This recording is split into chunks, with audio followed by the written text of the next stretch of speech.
Hello, everyone. Welcome back to Top Pins with Twins. Paul, how are you doing today? I'm doing well. I am doing very well. What about you? I'm doing good. I am excited for us to kind of wrap up this little journey we're on, for you to find the ultimate Premier League club that suits you and to follow that team for the rest of your life. Yeah, big decisions, man. But I think I've learned a lot in this process about all 20 teams in the Premier League, and I kind of have a better appreciation for most of them. Manchester United. I don't have a better appreciation for you. But besides that, I think a lot of these teams are good options for anybody out there. It's just kind of about finding which team meshes best with the person you are and what you want as a fan, too, really. So we're going to dive into the final 6 teams that I'm considering. Let's wade into it. Paul, do you want to go ahead and just here from the top? I'll go ahead and say it. So the 6 teams that Paul's considering for his final Premier League team are Arsenal. They are a club based out of North London. We have Brentford, a club based out of West London. We have Brighton, based out of Falmer. They're Hove and Albion, down on the south coast of England. And then we have Fulham. They are, kind of middle ground between West, South London, right on the Thames. A beautiful stadium from everything that I've heard. Yeah. And then Liverpool, which obviously based out of Liverpool. And then finally we have Newcastle, which shockingly is based out of Newcastle. Yeah. So these Plot twist. plot twist, right? So these are the top 6 teams that Paul's looking at to, ultimately come up with one team that he's going to support. So I guess we'll take a little break here and then dive right into it and see who he's going to decide to go with. Yep. We'll figure out. And then there were 6. Dun, dun, dun. All right. So we're just going to dive deep into this. And we're going to Pun figure intended? out. Yeah. And we're going to figure out what team, what club I'm going to follow for the rest of my life as a Premier League fan. I cannot wait. Let's go along for this ride, Paul. Lead us. So this is in no progressive order. I'll announce at the end of it what team I'm selecting to be a fan of. Okay, so we're going to, just for the listeners so they know what to expect, we're going to go through this, describe all 6, and then you're going to pick yours, just so they know, right? Okay. I think that makes sense. Okay, so we're just going to start alphabetical order and work our way down. So we have Arsenal, the North London club. A club, honestly, that I think aligns a lot with who I am as a person. Wouldn't you say, Luke? I would say so. I think that, you have a couple really good friends who are Arsenal fans. You've got close affinity to kind of how they run their club. I think their overall goals as an organization. So, yeah, I would agree with that. Yeah, the style of football that Arsenal plays whenever they have a team that can execute it is something that I think a lot of fans enjoy, but that's something that I really want to see when I watch football. I want to see a beautiful brand. I want to see players being creative. And if you look at the players they've had over the last 15, 20 years, I mean, Cesc Fabregas, you have, which by the way, Cesc Fabregas, you owe me. I almost got in a fight with a man outside of a bar because of you, but I stood up for you, dog. A story for another time. I stood up for you, dog. Story for another time. Yeah, I think we actually told that in the pod once. Yeah, listeners can go back and find that if they want. Yeah. But anyways, Cesc Fabregas, Thierry Henry, all these different just iconic players that stand out in their history. They're players I think that also kind of help me get into football a little bit more, just watching highlights and being around it. So that makes sense. They're a London club. I've been to London and absolutely love London itself. So I mean, I think they're a very valid option, Luke. If you look at, so it's actually interesting. Arsenal haven't been relegated from a top division since 1913. What? That is an astounding fun fact for Arsenal. That's a cool impressive little fun fact, I think. Is that the longest time that someone has not been relegated, I guess? I think there was one that was, I think Everton, actually. I think Everton last time they were relegated was 1950. Yeah, but what it is Everton have more top flight seasons than Arsenal.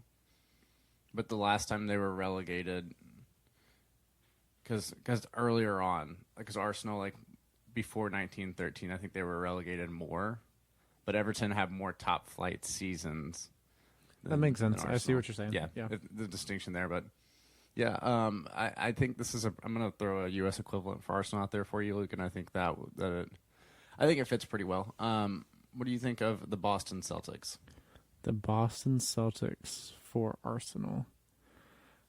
I don't know, honestly. I think maybe Really? historically it might make sense, but currently I think the way I view Arsenal is very different than the way I view the Celtics. And I think the way they differ is they are both very ingrained in their communities and the surrounding areas, but I think the way they're integrated into those communities is very different. And historically, they have won a lot. So maybe, yeah. I think it's From a certain perspective. perspective, I understand what you're saying. There's about the certain cities, characteristics I don't agree with that. Yeah, I understand what you're saying about Boston. I get where you're coming from there. But for like, if you just look at purely athletics and like titles, that kind of, and like the brand they want to play, all that stuff, like that makes sense to me. Right. Yeah. No, I get that. That does make sense. Okay. Let me see. Do you have any questions about Arsenal for me? Anything you want to touch on? Yeah, I think with these top 6, I'm going to ask a couple more questions and kind of get a little more of your thought process on it. So, with Arsenal, when you look at them, what is the first thing that, when you're thinking about them as a club, you're going to follow? Why them? What makes you think Arsenal? I think it's kind of what I said to start this off, Luke. I think that they align with like the existential nature of being an Arsenal fan really lines up with me as a person, realistically, you know? Like the highs and lows of an Arsenal fan and all, like I said, the brand of football they play. Okay. Yeah. No, that makes sense. Yeah, and the project they're building right now is very exciting too, so. Yeah, definitely. With Arteta being there, I mean, the future is very bright for sure. Okay. Yeah, I mean, honestly, I think that's all I have on Arsenal. With a couple of these other teams, I'm going to have a couple more questions in that. But do you want to go ahead and move down the list? Yeah, I think next we're heading to West London for Brentford. And this, Brentford snuck up on me, dude. I was surprised they made your top 6, frankly. Yeah, like the, just the way that they've built their club over the last, like, 10, 15 years and where they've gone to where they are now. And their ability to find diamonds in the rough of players that they've turned into like massive assets, or just the production they can get out of certain players. And look who they hired as a coach. I mean, Thomas Frank probably is considered not one of the best in the world, but for what he's doing with what he has, I mean, I think he has everybody's respect in the Premier League and other top managers in the world, really. He seems he has the air of a top Premier League manager. The way he carries himself and everything about him, seemingly from what he projects out, seems like he's a top manager in the world. Yeah, no, I 100% agree. And also another little draw to me about Brentford is that I think they actually have what's his face? What's the Oakland A guy, that Brad Pitt played? The guy from Moneyball, Billy Bean. Yeah. I'm pretty sure that I read somewhere that he consults with them for like what is it, like their statistics department or however you clarify that, which is kind of a cool little anecdote there. So TIFO, in conjunction with Athletic, they produced a short form little series where they dive deep on Brentford and how they run their analytics department. And that's one of the direct correlations they make is, the statistical analysis, trying to piece together a team from these undervalued assets. That is something that they do exactly. So yes, it's a good video. You should check it out if you get a chance. Yeah. Absolutely. But yeah, I think Brentford. I love their stadium. Like it's like the atmosphere of their stadium is awesome. Like the videos I've seen, I've never been there in person, but it seems like it's a really fun place to watch a match. So that's also a big draw to me to be a fan of them. Because I mean, you got to go back sometime soon. Got to go support the team you choose here, Paul. I know. You have to. No choice. And I guess I just have to go this year. If I have to go with you, I mean, oh, God, I really don't want to, but I will if I have to. Yeah, like that would be terrible. I'm sorry. Really, we'll see if you get the invite. You're pulling teeth over here. We'll see if you can get the invite, dog. All right. Any questions about Brentford for me? I think a little bit. Do you feel like, because when you're talking about them, you kind of allude to like they're a little bit of an underdog. Mm-hmm. Is that something you're looking for in a team? As someone who might not be recognized Big as six. a big six, or someone who's kind of fighting to get to a place? Yeah, I think that is something that catches my eye. It's not something necessarily that's make or break for me, but it would be. I have an idea in my head that I could end up being a fan of somebody, and then maybe 5 years, 10 years, whatever it is, and to see them go from I think the journey of being a fan of a mid-table team or of even a team that goes up and down from the Premier League, but then ends up becoming like top six dominantly, and maybe like seeing a club grow from like let's just say a 3 to a 8. That would be such a fun experience. Yeah, for sure it would be. It's also interesting, right? Looking at who you still have. You have Brentford and you have Fulham, two major rivals. Almost, some would say bitter rivals at this point.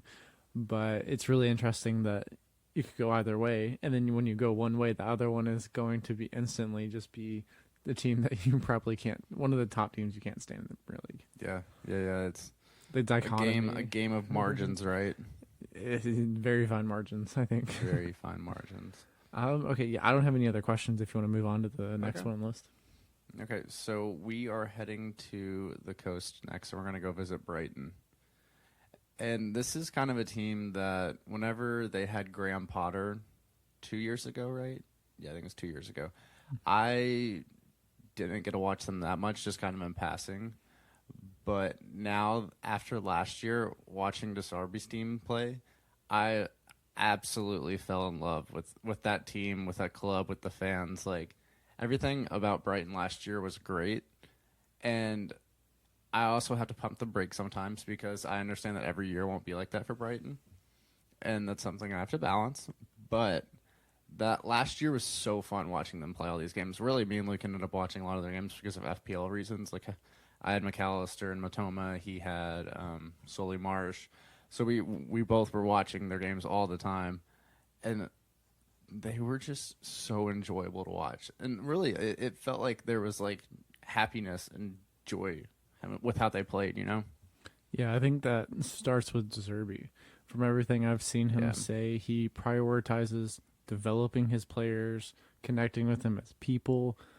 It really seems like he's creating a healthy, kind of enjoyable work environment, and from that, you get the best version of these players. Where Evan Ferguson, a young player, he has opportunity, takes advantage of it. And Ciso comes on late in the season, really plays well. Solly Marsh playing, in a very different way than he has in the past. All of these things, like just so many good stories coming out of Brighton, so I can see exactly why you'd be drawn to them right now. Yeah, and another little cool tidbit here for you about Brighton is that so they have one domestic cup, and it's an FA Charity Shield that they won in 1910. So could you imagine how much it would mean for a Brighton fan for them to win any trophy at all? And honestly, they may have a decent shot this year. I mean, look at last year. They were in the the FA Cup semis, and they lost United on pins. Yeah. That was painful because it really we were in London for that one. It felt like they were better than United, honestly, in the match. And it just, once you go to pins, you never know what's going to happen. Yeah. But Paul, going back to a point you made a little bit ago, Graham Potter was at Brighton last season. Oh yeah, that's right. How long ago does that feel, right? And then that's crazy. Chelsea sent over a king's ransom in gold for Graham Potter and his staff. Yeah. Dude, can you really it feels like 5 years ago that Thomas Tuchel and Conte got into it. Like it does, doesn't it? It's just insane. I think that goes to show how long a Premier League season is. Yeah. Like it drags on for 10 months. I know we got to remember how crazy is that? It's a marathon, not a sprint, It is 100% a marathon. Get those running shoes on. Got to have that squat depth. You're going to be running for a while, for sure. I think this is a really good club for you. I would not be shocked to see you pick Brighton. Mm-hmm. But Anything else you want to kind of elaborate on with him? Not really. I think another thing to phrase in it too is that this is if Brighton was a stock we were going to buy, we'd be buying at the peak right now if I bought them. There's a chance, but it's at an all-time high right now. You know what I'm saying? So That does not bode well for Brighton being selected, I feel. We'll see. We'll see. But you also know that I also don't use my brain sometimes too. So That is a proven fact. I use my heart or my brain a lot. So Brighton's got a chance, man. And never let anyone make you change that, Paul. You're perfect the way you are. Oh, thanks, Luke. That's sweet of you. All right, on to the next. All right, so next we have Fulham, another London club. Fulham has always been a team that I've been aware of as an American soccer fan because of their openness to having Americans on their team. And that's something that is a huge draw to me as a massive U.S. soccer fan. That if I know there's a club in London, which I said London honestly plays probably a pretty big role in where I want to select a team, that it kind of makes sense because I mean, like it's the same idea we were talking about with Brentford and Brighton. Like, if I could watch Fulham go from, say, a 3-level Premier League team to a 7, that would be honestly probably more fun of a journey for me than if I were a fan of, say, Manchester United and they won the title every year. You know. Right. Like there's just more threshold there for exponential joy, I guess, whatever you want to call it. But Fulham, right now they have two baby Eagles there. Yeah, there's two, Tim Ream and Anthony Robinson, and they had a really good year last year. I mean, look at them; they were probably they were almost in a European spot before they had injuries, and then No, it was not just that. It was Mitrovic losing his mind. Yeah, against United, and right? Marco Silva also being sent off, and then Willian with the red. So there was a lot there, and they were the epitome of a team ready for the beach. You know, yeah. But a really good year for Fulham last year, though. Yeah, and they had nothing to play for, which is amazing. You know, to be promoted, go through that process of not having to worry about fighting to stay in the Premier League to avoid relegation. That's amazing for them, and it's a really good platform for them to build off of. Oh, bless you. Luke just sneezed. Okay, go ahead. I'm good. You're good? Yeah. Okay. Honestly, for Fulham, that's basically all I have. Do you have any questions about that? There's a lot more technical questions, but I can do my own research on that. I think that Fulham, for one, the American connection is huge, right? I think that is... They are owned by an American, too. Yeah, and that's going to be big for you making your decision, because I think you want to be able to support, a team where, you know, you care, value for the players, but having that built-in interest for players at this club, I think that will go a long way for you. Mm-hmm. So, just what I'm going to say for now. But on to the next ball. On to the next. All right, Luke. This is the next club is a team that I really wanted Christian Pulisic to end up on probably 2 years ago.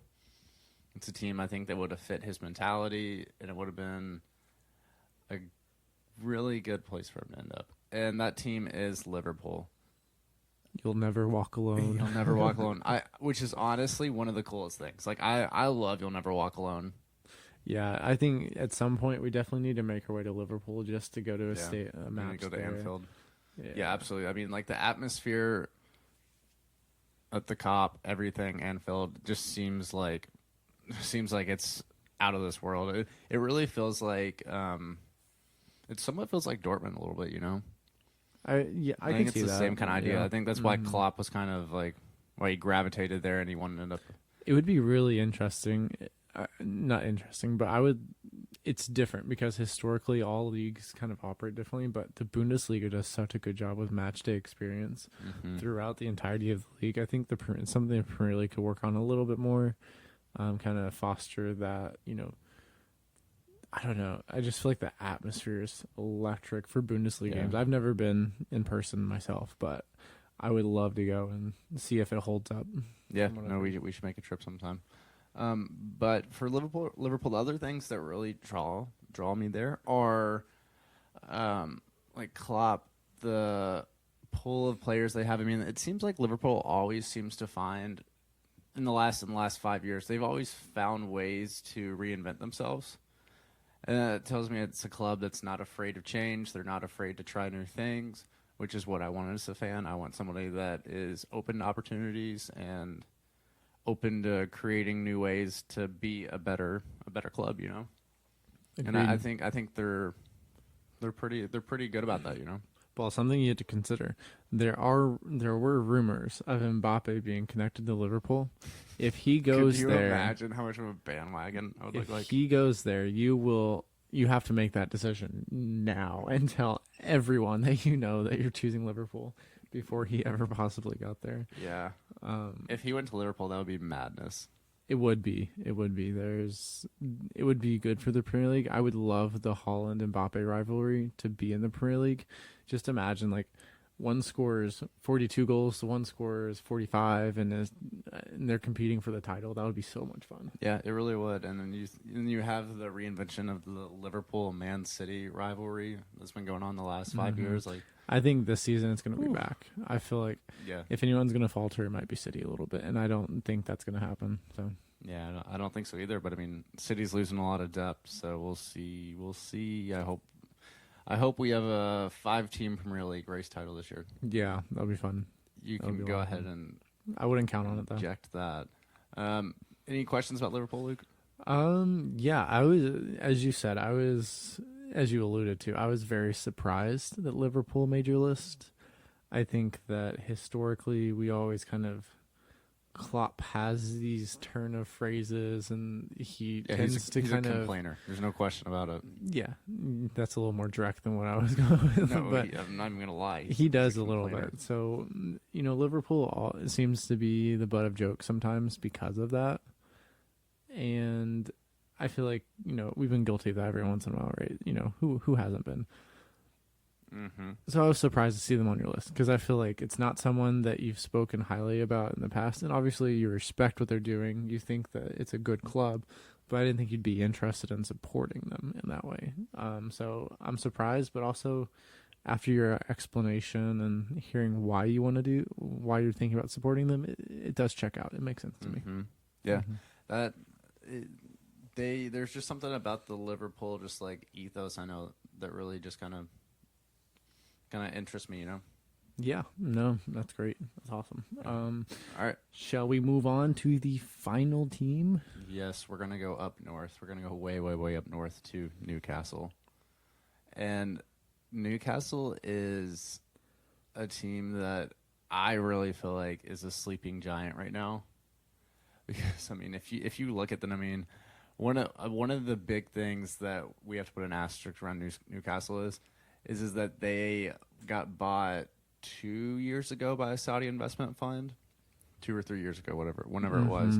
Right. And to me, it's kind of like the Man City thing. There is an asterisk beside it because I mean, yes, they now have unlimited funds. They have the ability to buy whatever they want, and that does kind of taint whatever the thought process I have about that club.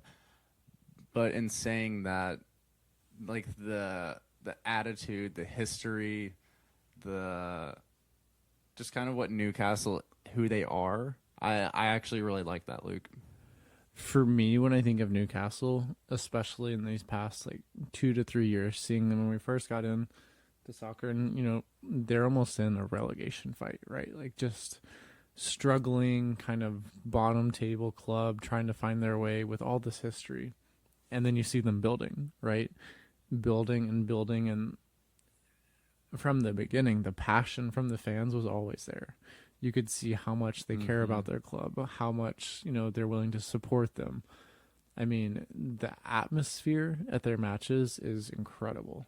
I would compare that to some of the Bundesliga matches. Yeah, St. James Park is supposed to be one of the best venues to.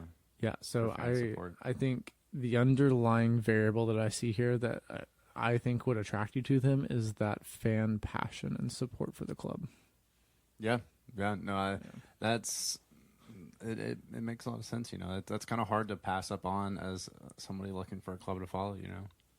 seeing that much passion, it makes it difficult to. My question to you is, so one of the notes you made here was that Alan Shearer is the top Premier League goal scorer at 260 goals. Mm-hmm. The question that raises to me, do you think someone passes that goal threshold in the next 10 years? Yeah, I mean, absolutely. I mean, I think it could be Harry Kane if he stays at Tottenham. I think it could be Haaland in the next 10 years. If he has years like... Do you think Haaland's going to be around at City long enough? Because I think... I don't know. I've seen in interviews and from people around him that he has a very strategic way he wants to operate his career, and I don't think he's going to commit the entirety of his best years to one club. I don't know. It depends on. I mean, he's already won a Premier League title. He's won what? The Champions League. Champions League, and then the FA Cup too. So I mean, that's already like all the trophies you can win in England besides the Carabao Cup. Yeah, I mean, let's say that City go on a run where, counting last year, they win 3 of the next 5 Premier League titles. They win 2 more Champions Leagues in that time. I could see him moving on after like 3 or 4 years at City to Spain. Yeah, possibly. It would Barcelona. Unless something changes, I think he'd be going to Real. Yeah, he does seem like Real would. He made comments about that, saying that whenever he was making his decision between City and another club, it was between Real. So it was between the two, and it was, I think, a very close race.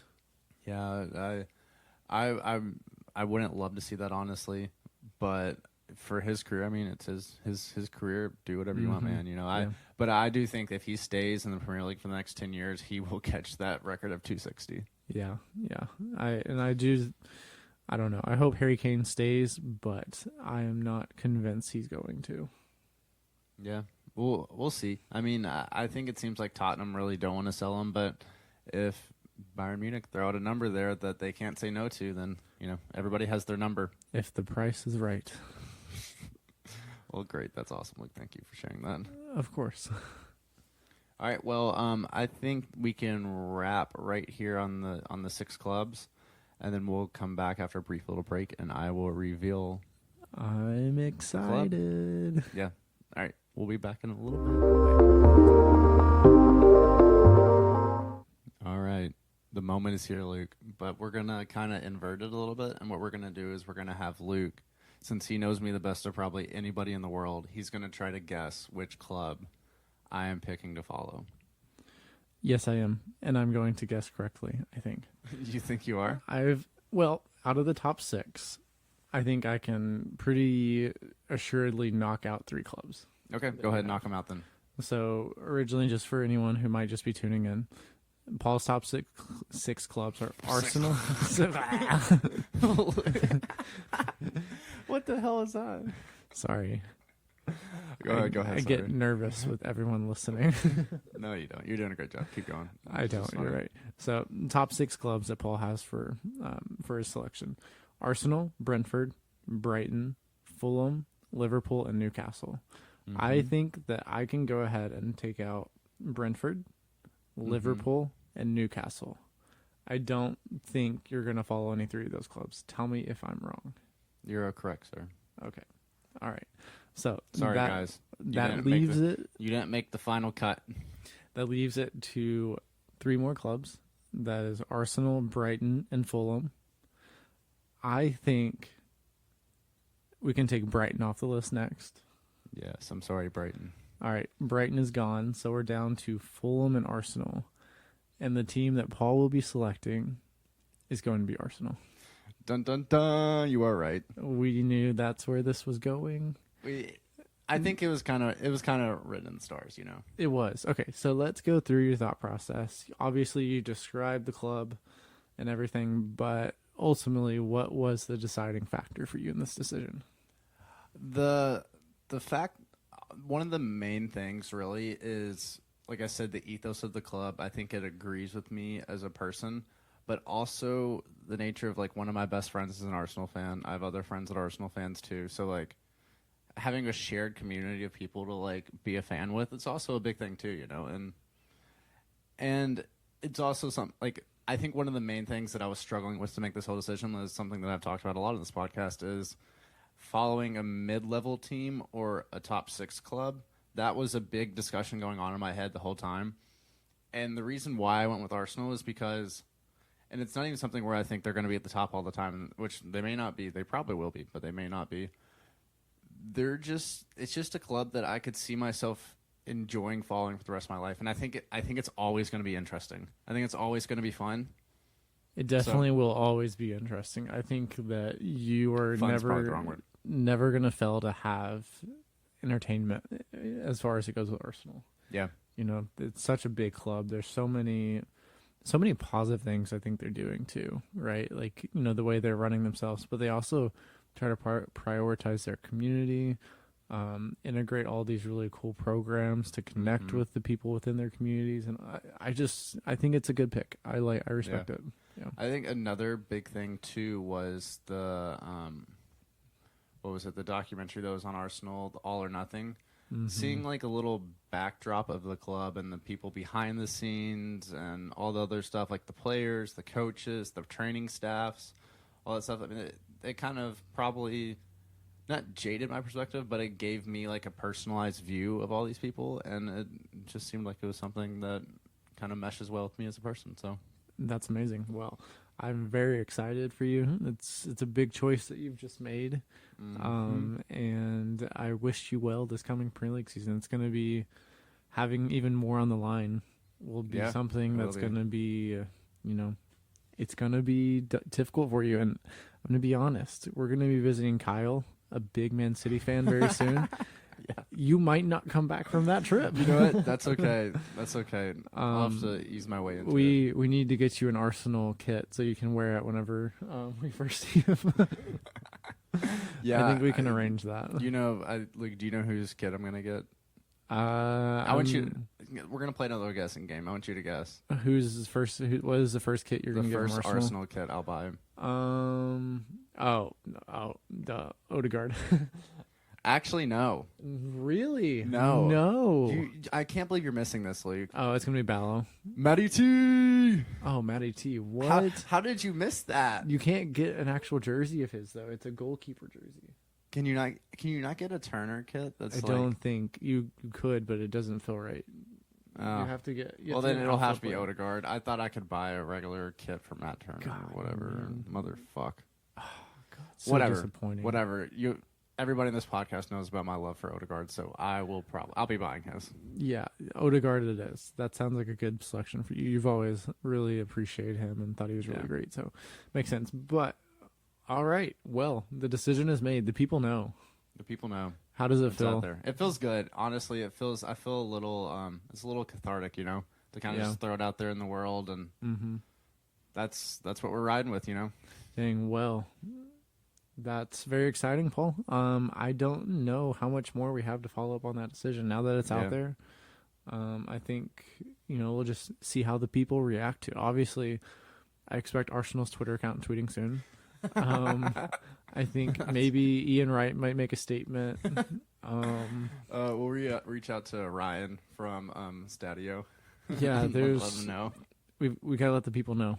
Let the people know. People in power will really want to know about this. So whenever Soccer releases his statement about it, it's really gonna probably. Whoa! That's too far. That's too far. Soccer, too far. It's too far. Too far.